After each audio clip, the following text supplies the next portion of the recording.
Welcome back, everybody, to another segment of 120 Seconds. As always, I'm Stockwell, and obviously I'm in my car driving through this shitty Midwest winter weather. It has gotten to be too far into 2024 for me to not do this episode. So this is my 2023 year in review, recommended listens, whatever you want to call it. Now, I will say right now, for everyone who likes to say it, I'm definitely going to go over 120 seconds. I'm going to try and keep it as short as I can, but it'll probably be in excess of 10 minutes. So hope you're up for that. Please hang out. Check out the albums that I'm recommending. First up is Caarnivorouz, which is a group consisting of Class and Zitro. The album is called Caarnivorz. It's an EP. I have been a big fan of Class for a long time. I've mentioned it before, but he has specifically in recent years gotten ridiculously good. Zitro has been very hit or miss for me over the years, but I like him a lot when he's doing kind of the sing-songy hooks, which he does do a good amount of on this album. So, EP, whatever. I like it quite a bit. Again, it's called Caarnivorz. The band is called Caarnivorouz. The group's called Caarnivorz. The EP is called Caarnivorouz. You should check it out. Next up is Crawford by Wild Bill, and also the Crawford B-sides that kind of came along with it maybe a week or two later. This one, I'm going to share the following story. A, as a buyer beware, and B, for basically anybody who says shit like, oh yeah, Fago Lovers and Scotty D and Stockwell only cover people they like or people they know or their friends. This dude straight up ripped me off on a merch order. So he was the one who reached out to me and said, hey, I've got these merch bundles. Do you want to buy one? Hey, I'm a supporter. Absolutely, I want to buy one. I paid him, and it has been months and months and months, and he still has not made good on it. So, yeah, buyer beware. It sucks, to be dead honest. I wanted to support this dude because I think he's fucking bananas good, and hence why his album is on my list for recommended listens. Crawford and the B-sides that came with it. The dude's an absolute beast of an MC. It's a fucking amazing album. I highly recommend you check it out. And again, that's from a guy who kind of ripped me off. Not kind of, he did. He ripped me off. So again, I don't play favorites here. All right. Next up is the Maniflex EP by Diaz. Tierre Diaz, another elite MC, an absolute monster. I don't know this factually, but I think the point with the title of Maniflex was to kind of show his flexibility and the kind of styles that he's able to do. There's some trappy shit, definitely some juggalo shit, some horrorcore shit, some personal shit. And it's a short EP, but he does touch on all of those things in that short EP. Tierre Diaz is the shit. I recommend him. I recommend the Maniflex EP. Next is Ill Bill. I've been a fan of Ill Bill for more than 20 years, probably. What's Wrong with Bill, whenever that came out. Got to be close to 20 years ago. And I think his latest album called Billy is among his best work. It's certainly my favorite thing he's done in like the last 10 years or so. So if you're an Ill Bill mark like I am, maybe you've been sleeping on recent Ill Bill for whatever reason, and that's fine. But Billy is an absolutely great album, the best he's done in a while. Up next on my list is The Game Ain't Safe by the Monstar Clique. And if you don't know, the Monstar Clique is Light, Schizo, Straight Jacket, and Polk and Nitty from Project Born. In the past, I'm just so on Light solo. I think that Schizo is an absolute monster. I love him. Have for a long time. I have always dug what Project Born does. Some albums way more than others. And, just so on Straight. I won't get into it. Bottom line is that I dig all of it on this EP. And again, Light, I like him better in a group setting. I think that his solo stuff just maybe gets a little bit monotonous for me. Schizo, again, he kills it because he always does, in my opinion. Straight holds his own for the most part. To me, though, the real standouts are Polk and Nitty. I think that the guys from Project Born, I don't want to call them out or nothing, but those guys are approaching 50 if they're not at 50, and they just absolutely destroy this album. It's their best work lyrically that I think I've ever heard. So it's crazy to me that they would do it this late in the game, but it's awesome. 100% recommend that if you haven't heard it. The next is Kaleidoscope by Mad Maxx. Mad Maxx is a name that I have known for a long time. He's a guy I've known for a long time, and he's generally speaking kind of blood and guts horrorcore. He's obviously a massive lyricist, but he's usually with you know, I don't know, with the brutal lyrics, right? This time around, it's a lot more personal. Don't get me wrong, there's still some blood and guts horrorcore on here. I think that Lovecraftian might be, you know, like the top horrorcore track of 2023. Don't quote me on that, but it's up there. I like that one quite a bit. But again, there's a lot of personal stuff on here as well. I really, really dig it. Mad Max Kaleidoscope, I recommend that one. This next one is going to be a little bit of some controversy, I suppose, but it is LLE's Lost Lake Estates.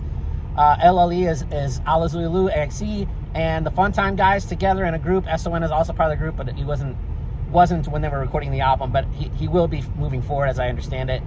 The reason it's controversial, I suppose, is because everyone's going to jump in here and say AXE is on M&E. So the first thing I'm going to say is, I don't necessarily know that they are anymore. I don't have any insider information. I'm not pretending I do. But I don't necessarily know that they are even on Magic Ninja at this point. I could be wrong, but it doesn't seem so. And regardless, this LLE project was put out on LLE, which is their own, you know, subsidiary or their own record label. So that's kind of part one. I don't know if them no longer being on M&E makes a difference to any of you M&E haters out there. You know, I don't know. But it is my opinion that regardless of how you feel about, you know, Twisted or Psychopathic, I think you're doing yourself a disservice, and I know I've said this before, if you are not listening to AXE, because in my opinion, they have never at any point done anything to facilitate or push any beef or agenda at all. And, you know, the Funtime guys main stage The Gathering last year. So, you know, look, man, they're all juggalos. As far as I know, they have been for a long, long time. You know, if you like horrorcore and in the group setting, it's a fantastic album. I know some people were kind of saying it's the next Dark Lotus. I don't like that take because I think it's both disrespectful to Dark Lotus and to LLE. They're their own things. Let them each be their own thing, in my opinion, of course. But I think that they took everything that they kind of came up or grew up on and threw it on this album. And what I mean by that is, you know, some of the beats, like some of it sounds like Onyx, some of it sounds like the Flatliners, some of it sounds like ICP. They still rap the way that they rap over those beats, but to me, and it's just my take, that is that they're kind of paying homage to how they came up. And man, it is a really good album. I highly recommend it. And among me liking, you know, pretty much everybody's parts and verses, I'm just going to give a quick shout out to Legs of Funtime guys, because to me, for sure, that is his best work lyrically that I've ever heard. So huge fan of the LLE album. Man, I hope that you check it out. All beefs or disagreements aside. The next up is a short EP by the Biokillaz. Now, I've touched on Biokillaz in the past. This is the Peep EP. Full disclosure, my daughter has a small feature on the intro to the track Peep, but that's not why I'm picking it. I'm picking it because the beats are fucking crazy good, and so is the rapping. I have liked what Saint Sinna has done for a long, long time, since, you know, Mission Infect days and before. I have thought, and I've touched on this again, that Klep was kind of the weaker link of the two, but over these last couple of projects, he's definitely bringing it way harder than he used to, and I dig new Biokillaz shit, and Peep is awesome. Came out in 2023. It's really good. I highly recommend it. Next up is Fury's Rage Quit. I did a review on this album already. You can check that out below. Front to back, pretty good, right? I mean, maybe a skipper here and there, but for the most part, that is a really good album. It's fun hip-hop. You should check it out. Bukshot's Hunter Games.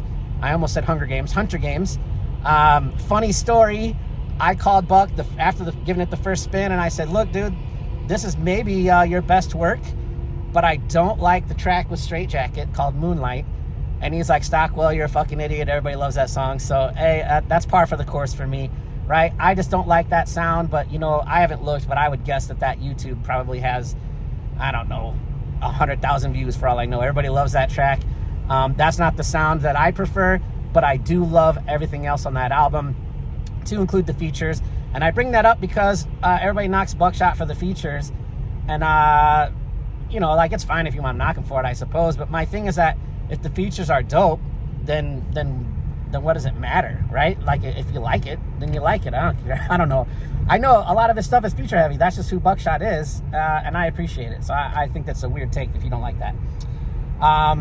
Lastly, might be a surprise to many of you who actually know me personally, is Kung Fu Vampire's Black Heart Machine. The reason I say that, and this story goes way back, but the truth is that when Kung Fu kind of first came onto our scene, and I'm talking the horrorcore.com days, that very first album with the song Transactions, and there was like 5 different versions of Transactions on that album. Everybody was really raving about it at the time, and I thought that it had a cool sound, and him as an MC, he's obviously very skilled as an MC, but I just wasn't really like, I don't know, I wasn't really feeling his lyrics. Like, it's kind of like nonsensical to me, right? I don't know how to explain it better, but so, you know, the Bloodbath Beyond, that one came out, and again, I know he was on the come up, and I know he toured on it, and you know, I was at the time I was with Mars and Man and Sandy Records, and there was you know, Kung Fu Vampire related stuff going on at Man Insanity at that time, and you know, look, the bottom line is that I kind of was not paying that much attention to Kung Fu Vampire, and I haven't for a long time. I know where he's at in the scene. I know he's main stage The Gathering. I know he's killing it. I appreciate his live show. He's also a really fucking nice dude. At this last year's gathering, he and I and Mankini talked for, I don't know if I should say hours, but it might have been, okay? It was a long time, and I'm talking about really good conversation. The dude is crazy knowledgeable about music, crazy knowledgeable about the underground. I respect the shit out of him. But again, up until now, or recently, I've still kind of not been paying that much attention to him. And we were in Detroit for, you know, Hala Wicked time frame, and I was with, you know, most of the Fago Lovers crew up there, and rolling around that week or weekend, there was a lot of Kung Fu Vampire being played in the car, and I was like, you know what, this is dope. I kind of need to revisit Kung Fu Vampire. And basically since Halloween, I have been bumping a lot more of Black Heart Machine, maybe than anything else since that time frame. So I don't like the title track. I love the message, I just don't like the sound, and I definitely don't like the last song. Every other track on there is pretty fucking good. So again, that's my 2023 kind of recommended albums, or my 2023 review. I do have kind of a request. If you're watching this or whatever, if you'll notice, my my year in review last year was 15 albums, and I really had to think and break it down to, like, you know, 15 really super solid albums. I think my list this year is 11. So it's a little bit lighter. You know, a couple of these are really short EPs, like the Biokillers one, the Caarnivorz one, the Tierre Diaz one. So to me, 2023 was kind of a light year. Now, I'm sure that I missed stuff, and so that's where you come in. If you could comment below, or, you know, email me or whatever, and just be like, hey, Stockwell, this is what I was feeling in 2023. I'd like to know, right? Because I want to listen, man. I want to grow the scene as much as anything else, and I want to grow what I listen to and what I like. So, you know, full disclosure, Stray's solo album, I'm aware of that one. I just haven't listened to it yet. I've had a lot of people tell me about it.